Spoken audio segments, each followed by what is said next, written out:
علماء نصيحة ربي علماء والدين أبي علماء بنغro betapa betahina ulama nasihat Rabbi ulama walidin Nabi ulama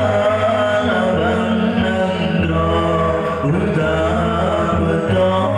betahina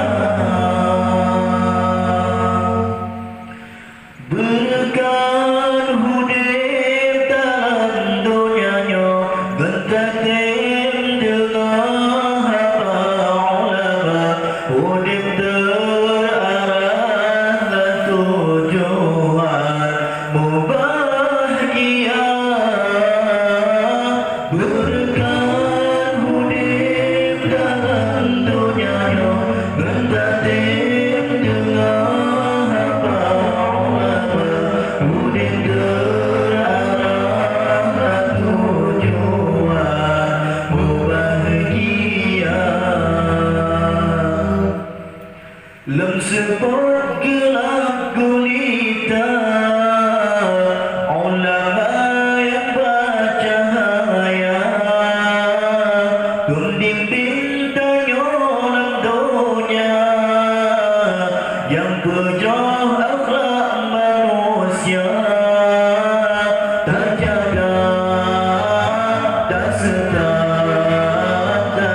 Islam cinta ulama terjaga dan setaranya Islam cinta ulama ulama nasihat Rabbi ulama walidin Nabi ulama bernegara betapa betahina ulama nasihat Rabbi ulama walidin Nabi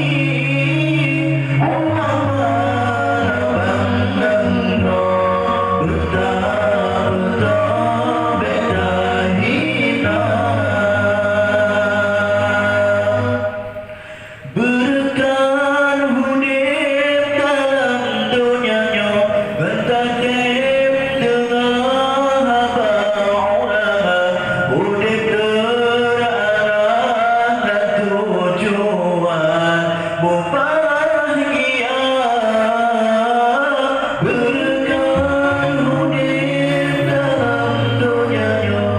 bertatim dengan hamba ulama hidup terarah dan tujuan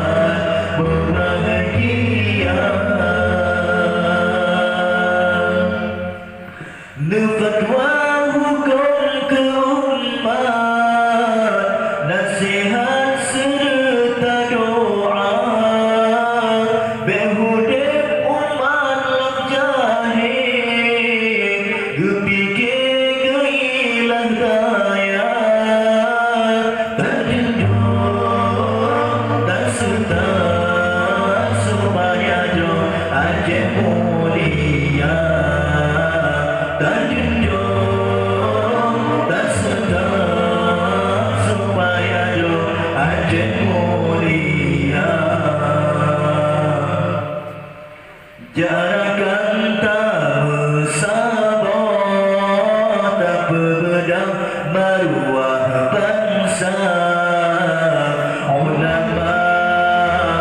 panutan